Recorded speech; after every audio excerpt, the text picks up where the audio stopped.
السلام علیکم آپا. وعلیکم السلام عباس, ہاؤ آر یو؟ الحمدللہ آپ کی دعائیں. اور کس طرح سے آپ نے اس 10 دنوں کو جو ہے مجلس ماتم میں آپ نے شرکت کی؟ عباس میں یہی کہہ سکتی ہوں کہ جو تمام امام حسین علیہ السلام کے عزادار ہیں, وہ تو جو پہلا عشرہ ہوتا ہے محرم کا, پہلے 10 دن ہوتے ہیں, ہم مجالس میں جانا, ماتم کرنا, گریا کرنا, امام حسین کا زیادہ سے زیادہ جو مجالس ہے سننے میں ہی ہمارا وقت جاتا ہے. بالکل. اور ایکچولی میں ہم فرش عزا پر بیٹھتے ہیں, یہ ایک الگ روحانیت ہوتی ہے. جناب زہرا سلام اللہ علیہ رومال ہمارے آنسو لینے آتی ہے, لیکن ایک یہ چیز ہے کہ ہم فرش عزا پر بیٹھے ہیں لیکن اس کے مقصد سے غافل ہے, تو کہیں نہ کہیں آپ کو نہیں لگتا کہ we are not doing justice to the فرش عزا اٹ سیلف؟ دیکھو یہ تو بہت ہی بڑا کوشچن تم نے ریز کیا ہے عباس, جو میں مانتی ہوں کہ کافی حد تک صحیح ہے. ماشاءاللہ ہمارے جو ویورز ہیں یہ کافی زیادہ ذہین ہے, یہ بات سمجھتے ہیں کہ فرش عزا ایک بہت ہی بڑا مقصد رکھتی ہے. ہم جو مجالس رکھتے ہیں, مجلس اٹینڈ کرتے ہیں, اس کے پیچھے ڈیفینیٹلی ایک ریزن ہے, ایک ایم ہے. بٹ سوال یہ کھڑا ہوتا ہے کہ کیا ہم اس ایم تک پہنچ پا رہے ہیں یا ہم ایک ریچول کی طرح ہی مجلس اٹینڈ کر رہے ہیں. یعنی سال در سال صرف ایسا نہ ہو کہ ہم, کیونکہ ہمارے باپ دادا عزاداری منعقد کرتے آ رہے ہیں جو کہ بہت ہی اچھی چیز ہے, بالکل, لیکن ہمیں اس کے پیچھے کا ہدف, اس کا مقصد سمجھنا, دیٹس ویری امپورٹنٹ فار اس. بالکل ٹھیک. تو کیوں نہ ہمارے پروگرام میں سب سے پہلے ہم مولانا صاحب سے یہی جاننے کی کوشش کریں کہ مولانا صاحب, ہر سال ہم امام حسین کا غم مناتے ہیں, پہلے 10 دن جو محرم کے ہوتے ہیں فرش عزا بچتی ہے, ہزاروں کی تعداد میں مولا کے عزادار فرش عزا پر آتے ہیں, مجلس اٹینڈ کرتے ہیں, گریا کرتے ہیں, ماتم ہوتا ہے, جلوس ہوتا ہے. لیکن کہیں یہ تمام چیزیں اللہ نہ کرے اس طرح تو نہیں ہو گیا ہے کہ ہم نے اسے ایک ریچول بنا لیا ہے اور اس کے اصل مقصد سے, جو فرش عزا کا مقصد ہے, اس سے ہم غافل ہو رہے ہیں؟ بسم اللہ الرحمن الرحیم.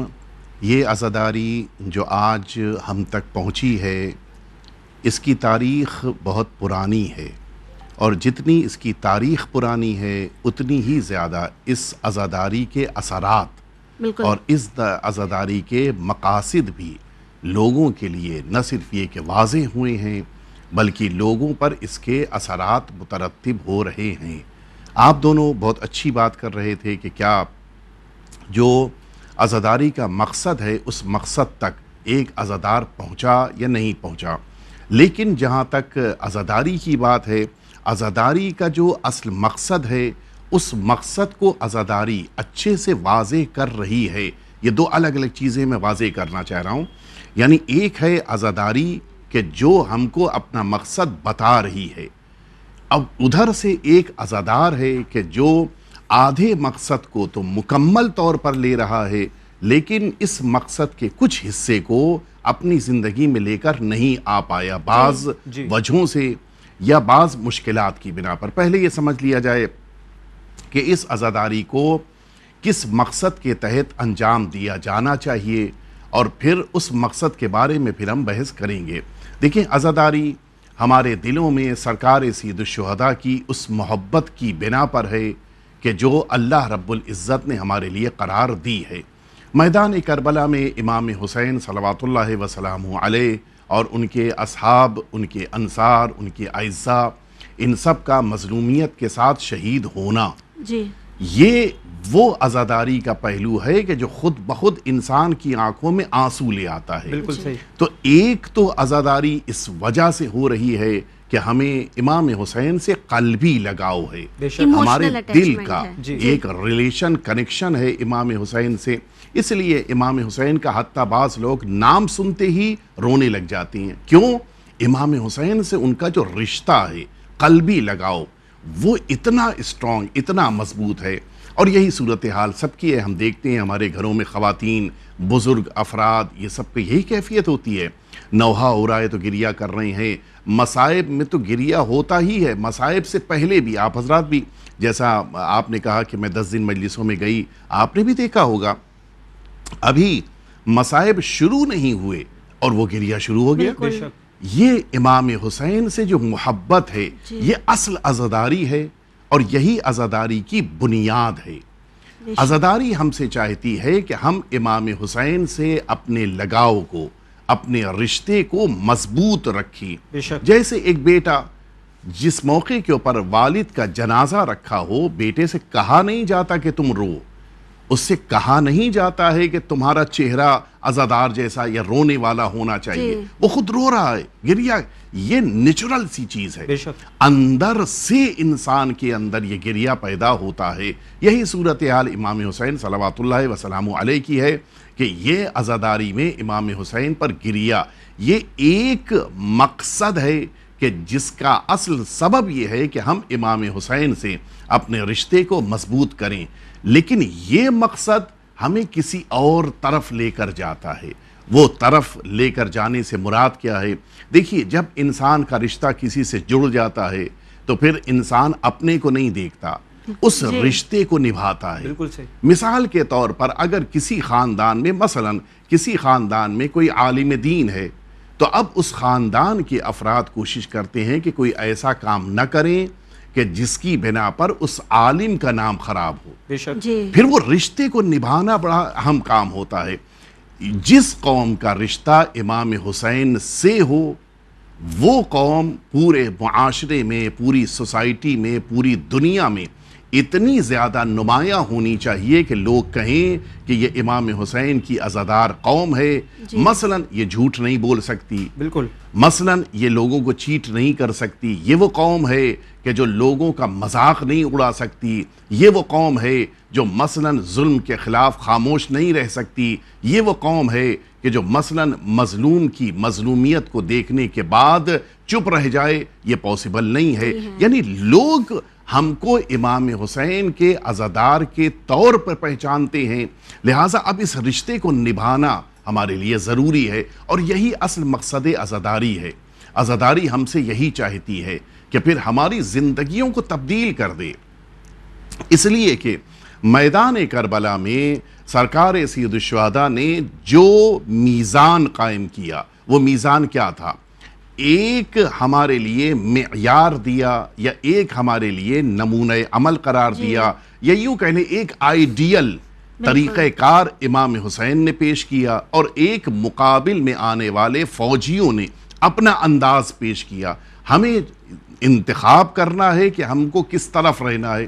اگر سرکار سید الشہداء امام حسین کے ساتھ ہم ہیں تو پھر وہ تمام اچھائیاں جو ادھر ہیں وہ ادھر ہونی چاہیے, چونکہ یہ عزادار امام حسین ہے. امام حسین اپنے ان اصحاب کو لے کر آئے کہ جن کی نمازوں کی قضا ہونے کا تصور نہیں تھا.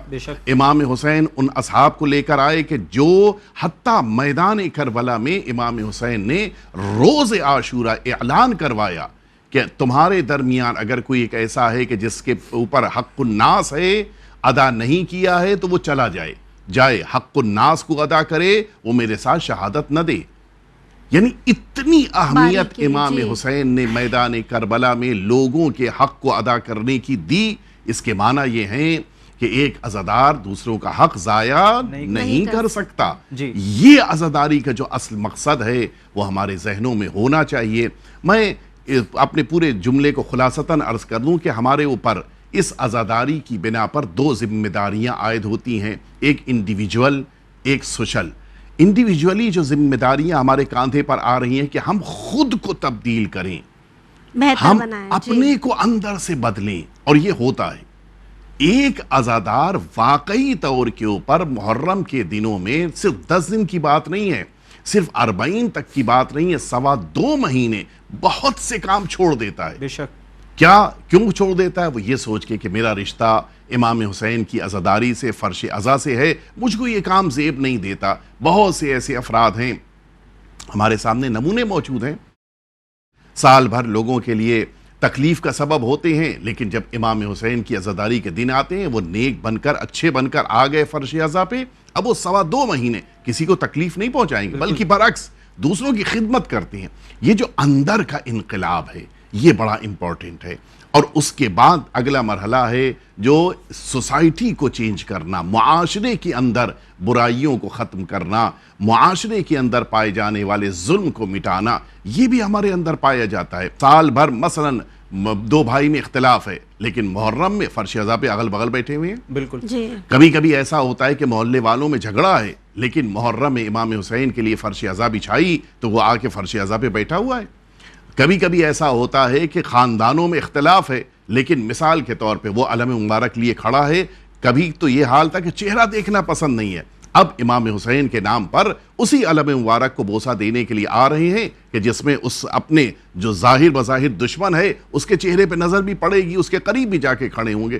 یہ جو ایک جذبہ تبدیلی کا پیدا ہوتا ہے، یہ 2.25 مہینے بڑا اہم ہوتا ہے، اور اسی لیے ہمیں کوشش کرنی چاہیے کہ یہ عزاداری کا یہ جو جذبہ ہمارے اندر پیدا ہوتا ہے اس کو اور بہتر بنائیں، اور صرف مہینے 2 مہینے میں نہ رکھیں، سال بھر اس کو لے کر جائیں۔ یعنی یہ جذبہ ہمارے دلوں میں سال بھر پیدا ہو کہ ہم امام حسین کی عزاداری کے ذریعے سے جو انقلاب لے کر اپنے اندر یا اپنے معاشرے میں لائے ہیں اس کو سال بھر باقی رکھنا چاہیے۔ یہاں پہ خلاصہ یہ کرنا چاہوں گا کہ جب ہم یعنی یہ 10 دن 40 تک یا 2 مہینہ 8 دن یہ جو کالا لباس پہنتے اٹ از اور یونیفارم کہ ہم امام حسین علیہ السلام ایز اے شیعہ کمیونٹی کو ہم لوگ ریپرزینٹ کر رہے ہیں کہ ہم کوئی ایسا کام نہ کرے کہ جس کی بنا پر ہماری کمیونٹی امام حسین علیہ السلام کا نام بدنام ہو یا خراب ہو جائے۔ بالکل۔ تو اگر یہ انسان جب فرش عزا پر آتا ہے یہ میسج اس تک پہنچا ہے کہ نہیں ہے، یہ کس طرح سے اس کے اخلاق، اس کے کردار یعنی اس سے ظاہر ہوتا ہے؟ بڑی اچھی بات آپ نے کہی۔ دیکھیے جب کسی کو آزمانا ہو تو خود انسان اپنے کو عام طور پہ نہیں آزما پاتا۔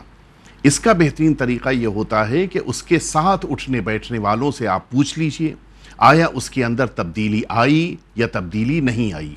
اگر اس کے ساتھ اٹھنے بیٹھنے والے یہ محسوس کر رہے ہیں کہ واقعاً اس انسان کے اندر چینجنگ آئی ہے، تبدیلی آئی ہے، تو یہی اہم ہے۔ میں یہ نہیں کہتا کہ 100% چینج ہو جائے، لیکن اگر وہ 2% بھی چینج ہو رہا ہے یہ بہت اہم ہے، اس لیے کہ 2 تک بات پہنچی ہے تو 100 تک پہنچے گی انشاءاللہ۔ لیکن اگر 0 ہے تو پھر ہمیں سوچنے کی ضرورت ہے کہ کیا واقعاً اس کے اندر امام حسین کی عزاداری کا اثر ہوا یا نہیں ہوا۔ ایک انجمن کہ جس انجمن میں تقریباً 100 150 200 آدمی ماتم کر رہے ہوتے ہیں، سب دوست نہیں ہوتے۔ ایسا نہیں ہے کہ یہ 150 200 آدمی سب ایک دوسرے کے فرینڈز ہیں، نہیں، بہت سے ایسے ہوتے ہیں آپس میں جھگڑا ہے، اختلاف ہے، ناراضگی ہے، بات چیت بند ہے، سب کچھ ہے۔ لیکن جب وہ انجمن میں آئے تو پھر انجمن میں آنے کے بعد وہ اختلاف انہوں نے امام بارگاہ کے باہر چھوڑ دیا، اب وہ اندر کھڑے ہو کے سب ایک ساتھ ماتم کر رہے ہیں۔ یعنی ہم یہ کہہ سکتے ہیں کہ عزاداری لوگوں کو جوڑتی بھی رہی ہے، اور یہی لوگوں کا جوڑ دینا، لوگوں کو ایک ساتھ لے کر آگے بڑھنا، لوگوں کے اندر ایک اتحاد کا جذبہ پیدا کر دینا، یہی اصل امتیاز ہے اس عزاداری کا۔ عزاداری بہت سی برائیوں سے ہمیں روکتی ہے، بہت سی خرابیوں سے ہمیں روکتی ہے۔ عزاداری بہت سے ایسے کام کہ جو کام ایک عزادار کو زیب نہیں دیتے ان کاموں سے بھی روکتی۔ جب یہ احساس پیدا ہو جائے، جیسے آپ نے کہا کہ سیاہ لباس، یہ سیاہ لباس خود انسان کو اندر سے چینج کرتا ہے۔ بے شک میں اس وقت امام حسین کے اس غم والے لباس کو پہنے ہوں کہ جس کو پہننے کے بعد اب نمازوں کے قضا ہونے کا تصور نہیں ہے، اب ماں باپ کے ستانے کا تصور نہیں ہے کہ باپ کچھ کہتا رہے بیٹا باپ کو نہ مانے، اپنی اہلیہ پہ ظلم ڈھا رہا ہو انسان، یہ ممکن نہیں ہے۔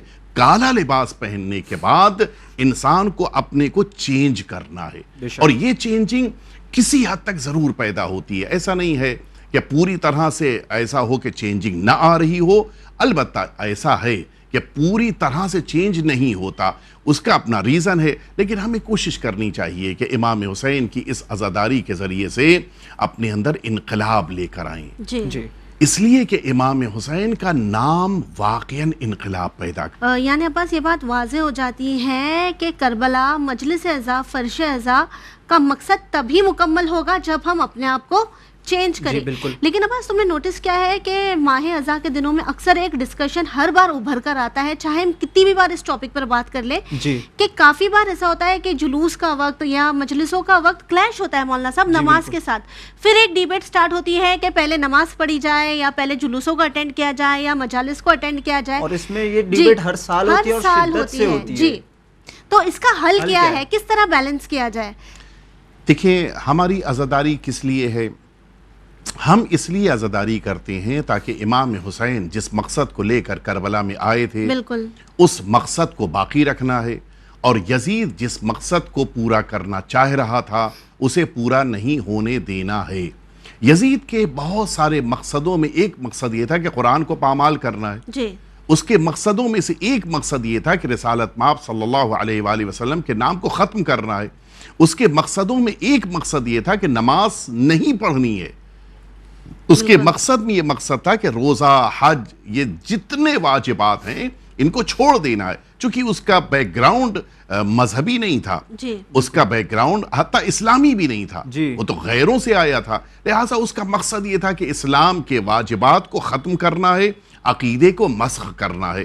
امام حسین کا مقصد یہ تھا، اگر نام پیغمبر صلی اللہ علیہ وآلہ وسلم کو تم مٹانا چاہ رہے ہو میں باقی رکھوں گا، اگر قرآن کو مٹانا چاہ رہے ہو میں قرآن کو حتیٰ نوک نیزہ پہ پڑھوں گا، اگر نماز کو مٹانا چاہ رہے ہو تو میں برستے ہوئے تیروں میں نماز پڑھوں گا، اگر تمہارا مقصد یہ ہے کہ حج کو تم ختم کر رہے ہو، خراب کرنا چاہ رہے ہو، اپنے فوجیوں کو لباس میں اسلحہ چھپا کر حج کے دوران بھیج رہے ہو، میں حج کی آبرو کو بچا کر خانہ کعبہ سے باہر آ جاؤں گا. یہ سارے مقاصد کو امام حسین نے اچھے سے مکمل کیا. اب ایک عزادار وہ سارے کام کرتا ہے جو امام حسین کا مقصد ہے، اور ہر اس کام سے دور رہتا ہے جو یزید کا مقصد ہے. تو اب اسی وجہ سے ایک عزادار نماز چھوڑتا نہیں ہے اس لیے کہ نماز کو چھوڑنا یزید کا مقصد تھا، بلکہ ایک عزادار نماز کو پڑھتا ہے اس لیے کہ یہ امام حسین کا مقصد تھا. اب میں ایک جملہ یہاں پہ عرض کر دوں، کبھی کبھی ایک ہمارے درمیان ایک لفظ استعمال کیا جاتا ہے کہ نماز بر وقت، عزاداری ہر وقت. یہ اس جملے میں ایک بہت بڑی مشکل ہے. اس جملے سے ایسا لگتا ہے کہ نماز الگ ہے، عزاداری الگ ہے، جبکہ ہونا کیا چاہیے تھا، نماز کو بھی پڑھو اس لیے کہ تم عزادار ہو. نماز عزاداری کا ایک پارٹ ہے، نماز خود عزاداری کا ایک حصہ ہے. اس لیے عزاداری کیوں کی میں نے کہا کہ امام حسین کا جنازہ نہیں اٹھایا گیا لہٰذا میں امام حسین کا تابوت مبارک اٹھاؤں گا، یہ عزاداری ہے. امام حسین پہ گریہ نہیں ہوا، میں گریہ کروں گا اس لیے کہ میں عزادار امام حسین ہوں. نماز نہیں پڑھنے کے لیے چونکہ مذاق بنایا جا رہا تھا، نماز نہیں پڑھنے کے لیے کہا گیا میں نماز پڑھوں گا اس لیے کہ نماز پڑھنا خود عزاداری ہے. ہم اس بات کو نہیں محسوس کر رہے ہیں کہ یہ نماز میری روز عاشورہ یا بقیہ دنوں میں، بقیہ وقتوں میں، یہ خود امام حسین کے مشن میں شامل ہونے کی بنا پر یہ عزاداری کا ایک پارٹ ہے. یہ نہ کہیے کہ نماز پڑھ لو پھر عزاداری نہیں، نماز پڑھو تاکہ عزاداری ہو جائے. یہ خود عزاداری کا ایک حصہ ہے. جیسے ایک انسان اپنے کاندھے پہ علم مبارک اٹھائے ہوئے ہے وہ عزادار ہے، ایک انسان عزاداروں کو پانی پلا رہا ہے یہ خود عزاداری ہے، ایک انسان عزاداروں کے لیے فرش عزا بچھا رہا ہے یہ خود عزاداری ہے. اسی طرح سے ایک مرد مومن اذان دے رہا ہے یہ عزاداری ہے، ایک مرد مومن نماز پڑھا رہا ہے یہ عزاداری ہے، ایک مرد مومن نماز پڑھ رہا ہے یہ عزاداری ہے. یہ ممکن نہیں ہے کہ امام حسین کا چاہنے والا یہ جانتے ہوئے کہ جس نماز کو بچانے کے لیے امام حسین نے اتنی قربانی دی کہ اپنے اصحاب کو قربان کر دیا، برستے ہوئے تیروں میں نماز پڑھی، وہ نماز کیسے چھوڑ سکتا ہے؟ اس کے معنی ہے کہ اس کو ابھی تک یہ بات نہیں سمجھائی گئی کہ عزاداری کا ایک پارٹ ہے یہ نماز، مقابلہ نہیں ہے دونوں کا، دونوں ساتھ ہی ہے، دونوں ساتھ میں ہیں، مکس ہیں. جیسے مثال کے طور کے پر ہم بروز عاشور ہم کیا کرتے ہیں، ہم اس دن کھانا پینا چھوڑ دیتے ہیں، یہ عزاداری کا ایک پارٹ ہے. اس وقت یہ رسم ہے، یہ طریقہ کار ہے، ہمارے درمیان رائج ہے، ہونا چاہیے. یعنی الگ الگ نہ سمجھا جائے، الگ الگ نہیں ہونا چاہیے. ہم یہ کہنا چاہتے ہیں کہ جب انسان خود خاک شفا پر سجدہ کرتا ہے تو خود امام حسین اس کے دل خیال، امام حسین صلوات اللہ وسلم علیہ اس کے تصورات میں آ رہے ہیں، خود واقعات کربلا اس کی نگاہوں کے سامنے آ رہا ہے. یہ اس بات کی علامت ہے کہ اس نے امام حسین کو اتنی حد تک یقیناً اپنا امام مانا ہے، اور یقیناً ماننا بھی چاہیے کہ امام حسین نے نماز پڑھی ہے تو اب ہمیں نماز سے محبت ہونی چاہیے. بہت بہت شکریہ آقا، آپ نے جو ہے اس اہم مسئلے پر جو ہے روشنی ڈالی، اور انشاءاللہ امید ہے کہ ویورز کو اس مسئلے پر غور و فکر کرے اور نماز اور عزاداری کو الگ الگ نہیں سمجھیں گے بلکہ ایک ساتھ، بلکہ ایک ہی جیسا مطلب سمجھیں گے کہ جب بھی انسان سجدے میں سر رکھے اسے امام حسین علیہ السلام تصور پیدا ہو. یقیناً بالکل. ناظرین امید کرتے ہیں آپ کو یہ پروگرام پسند آیا ہوگا. بس آخر میں یہی کہنا چاہوں گا کہ نماز اور عزاداری کو الگ نہ سمجھے، اور جب بھی سجدہ کرے تو یاد رہے کہ نماز باقی ہے تو صرف امام حسین علیہ الصلوۃ والسلام کی قربانی کی بنا پر باقی ہے، اسلام باقی ہے تو امام حسین علیہ الصلوۃ والسلام کی قربانی کی بنا پر باقی ہے انشاءاللہ تبارک و تعالی۔ اسی امید کے ساتھ آپ سے پھر ملاقات ہوگی اگلے ایپیسوڈ میں، تب تک کے لیے دیکھتے رہے چینل ون۔ شکریہ، خدا حافظ۔